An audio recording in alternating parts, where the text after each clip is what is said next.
let's learn how to edit items in the Firebase. Okay, so main idea. We need to set the value to something different, right? We make an edit, and maybe our update method, as we've set it up, looks like this. So we have a movie quote that we want to update, and we're getting from our dialogue here, from these edit texts here, we're getting a new quote and a new movie, right? So all we were doing before was going ahead and setting those, and then we were updating the adapter, right? But here what we want to do is we want to take that updated movie quote and we want to set it back up in the Firebase. And it takes elements of the other, right? So set value we did when we added, only what we were doing was we were setting the value of a new key, but here we want an existing key. Well, which one? Well, again, the child that is our current quotes key. All right, so pretty straightforward to do once you think about it. And again, that sort of ties in with where this is in the JSON tree. Okay. So let's go ahead and make that change. So I'm going to go into my let's see if I can find it. So here's remove, and I guess I should have been deleting these to-dos because we actually did these. Add. There we go. And so here's our update. So I'm not going to notify the data set changed. I'm going to take my quotes reference, and I'm going to grab the child that is the movie quote that I want to update, that it's at its key, and then I want to set the value there to be a new object, and the new object is just going to be this back to this movie quote. All right, again, that's because it has updated values. All right, so that's going to make the change, and that's going to push them up to the Firebase. Once again, we want to be in the habit of listening to changes. Now, technically, really the only thing we'd have to do when we listen to changes would be to update the adapter, right? So I could probably get away here with just doing a notify dataset change right here, and it'd be fine because I actually had made the change locally, right? I was changing that local movie quote. But I also want to be notified when there are changes that are made from the web client or from the Forge. So I need to search for those. So what's going to happen here is, let's see, so I'm going to be passed in a data snapshot, and again, this is the one that's changed. So let's see, so I want to get its key, and again, this is going to look pretty familiar because this is going to be similar to what we did for deletion. So go ahead and grab a key, and then I'm going to loop over all the movie quotes, right? So all the movie quotes that are in my list, and I'm going to check for a match. All right, so if the one that I'm looking at, if its key is equal to the key of the one that was updated, then I want to do an update on that. And again, if this was coming from elsewhere, I'd have to write a method here, or I'd have to do setters on these guys. I'm gonna choose to, let's see, I think I'm gonna set. I know I did it one way in the slides. Yeah, I think I'll do it like that. So one thing that I could do, the quick and dirty, is to just go ahead and call the setters right here, call 2 of them, and then call it good. But what I had done there was, as a convenience, I wrote a set values method, and I passed in a new movie quote. And the new movie quote is one that so this pattern would maybe work out if I had more complicated data objects.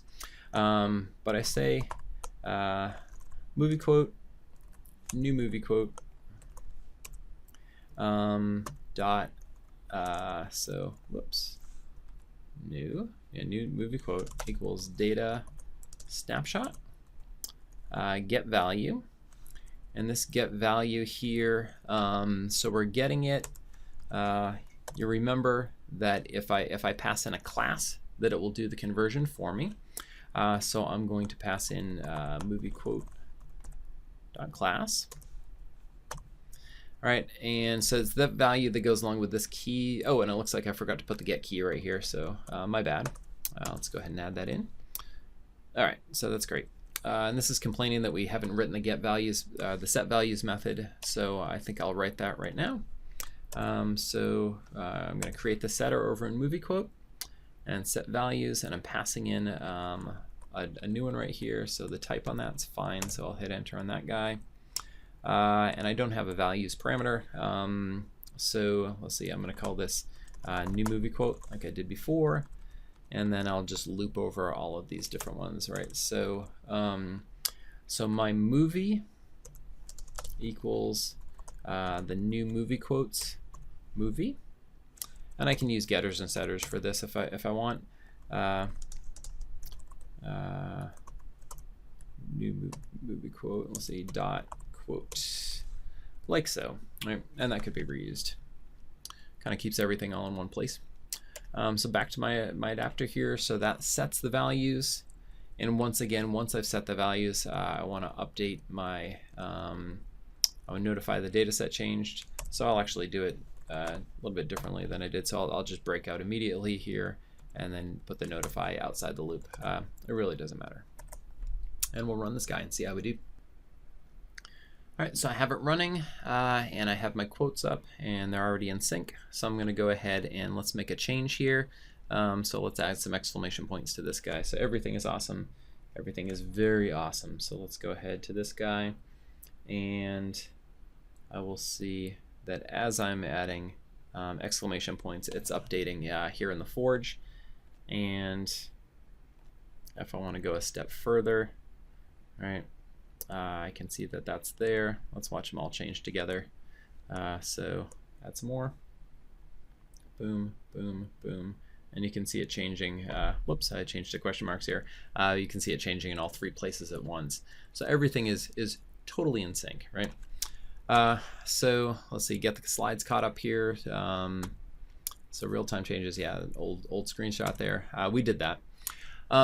Couple more things, right? So we want to finish up the child event listener.